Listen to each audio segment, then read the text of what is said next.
大家好，我是曹卫东。最近呢，有网友给我提出来一些问题啊。他说我们在看新闻片或者是在听一些新闻报道的时候啊，对我们中国人民解放军的一些缩略用语或者是一些专用的术语啊，搞不太清楚。希望能给解释一下。比如说，他说这个一支部队说两个不惊，或者是两个随时，这是什么意思？还有呢，就是解放军现在在训练的时候，经常使用到一个词叫做战训耦合。这个战训耦合又是什么样的意思？好，我们分别解释一下啊。首先呢，说这个两个不惊，我们拿一支部队啊，比如说一支导弹部队，那么它是一个导弹营，又是防空的导弹营。那么通常呢，这个导弹营里面的部队呢，你既然是防空，肯定要有雷达，就是对空中的搜索，对目标的这个判定。那你这个导弹营里边一定要有雷达。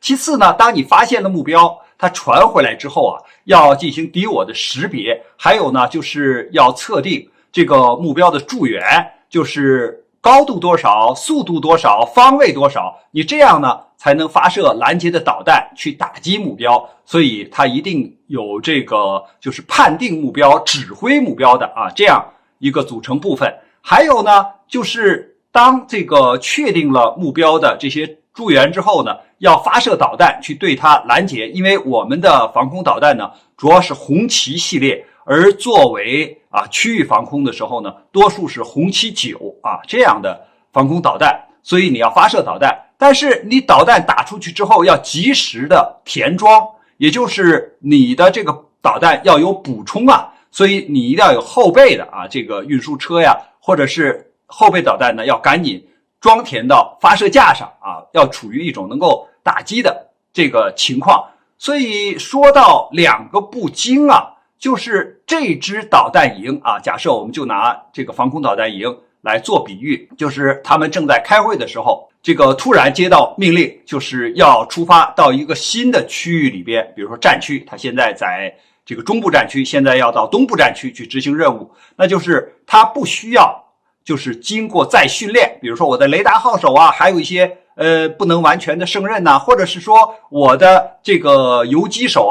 还没法把这个游击车就是操纵的很灵活，不需要任何的这种训练，我马上就能够出发，马上就能够执行任务，这叫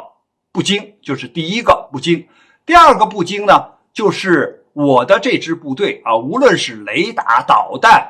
就是后勤的保障所有的装备不需要再经过就是像后勤的补充比如说还缺几发弹，雷达的这个某个部分可能还有故障没有排除我不需要进行任何的补充或者维修，马上就能够拉动。所以这就是两个不惊不经过任何的训练，不经过任何的后勤补充，这支部队就能够行动。那么两个随时呢，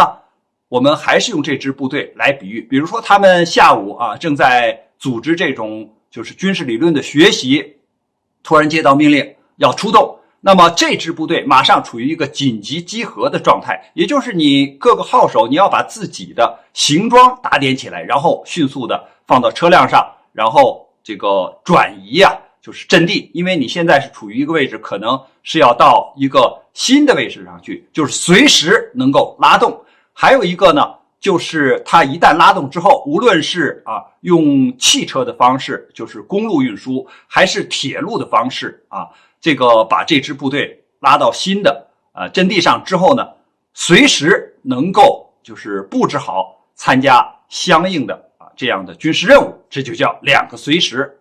可见一说到两个不惊，两个随时，说明是一个就是随时能战、随时能打的部队。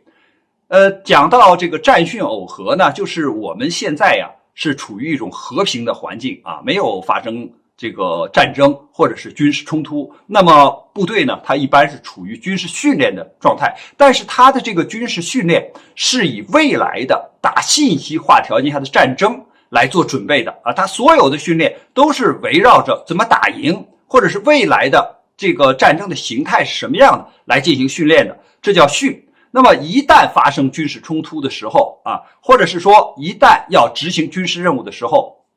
他马上就能转变，也就是从一种训练的状态或者是训练的方式转换为作战的方式。这个训练的方式完全是按照战时来的啊，那他马上就能够进行作战，所以这就叫训转战的这种转变。那么当结束完